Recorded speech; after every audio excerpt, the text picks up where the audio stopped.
Hello বন্ধু, আসসালামু আলাইকুম। আজকের ভিডিওতে আমি আপনাদের দেখাবো কিভাবে আমরা অ্যাপ লক ব্যবহার করার মাধ্যমে আমাদের সফটওয়্যারের বিভিন্ন ডেটা অন্যের হাত থেকে রক্ষা করতে পারি। তাহলে চলুন বন্ধুরা, দেরি না করে ভিডিওটি শুরু করা যাক।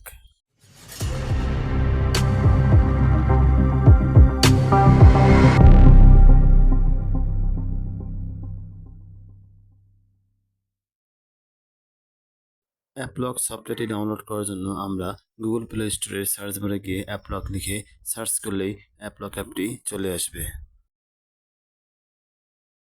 এখানে অনেকগুলো সফটওয়্যার শো করবে, কিন্তু সবগুলো সফটওয়্যারের কাজ মূলত একই। তাই আমি এখানে অ্যাপলগ এই অ্যাপটি নির্বাচন করতেছি। তাই এই অ্যাপটি ইনস্টল করার জন্য আমরা ইনস্টলের উপরে চাপ দিলে ডাউনলোড হয়ে পরে আমাদের এই অ্যাপটি সরাসরি ফোনে ইনস্টল হয়ে যাবে।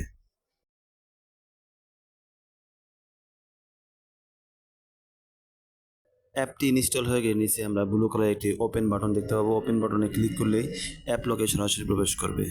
অ্যাপলগে প্রবেশ করার পরে এরকম একটি প্যাটার্ন আমাদেরকে সেট করে নিতে হবে, যা আমাদের অ্যাপলগের লক হিসেবে কাজ করবে। এরপর অ্যাপ লকটি একটি অ্যাপ পারমিশন চাবে, আমরা সেখানে অ্যালাউ করে দেব। এবার আমাদের ফোনে যতগুলো সফটওয়্যার ইনস্টল করা আছে সবগুলো সফটওয়্যার এখানে শো করবে।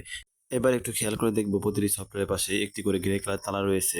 এই তালাগুলো আনলক অবস্থায় গ্রে কালার থাকে এবং লক হয়ে গেলে এগুলো ব্লু কালারে পরিবর্তিত হবে।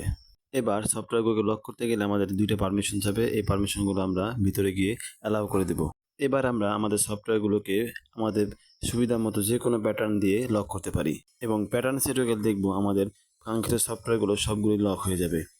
আর যে সফটওয়্যার লক হয়নি ওইগুলো ইচ্ছে করলে আমরা নিজেরা ম্যানুয়ালি লক করে নিতে পারবো।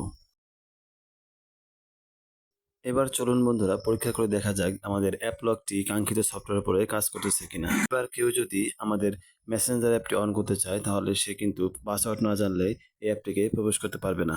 তাহলে দেখতেই পাচ্ছ বন্ধুরা, আমরা অ্যাপ লক ব্যবহার করার মাধ্যমে আমরা আমাদের সফটওয়্যারগুলোকে লক করতে পারি।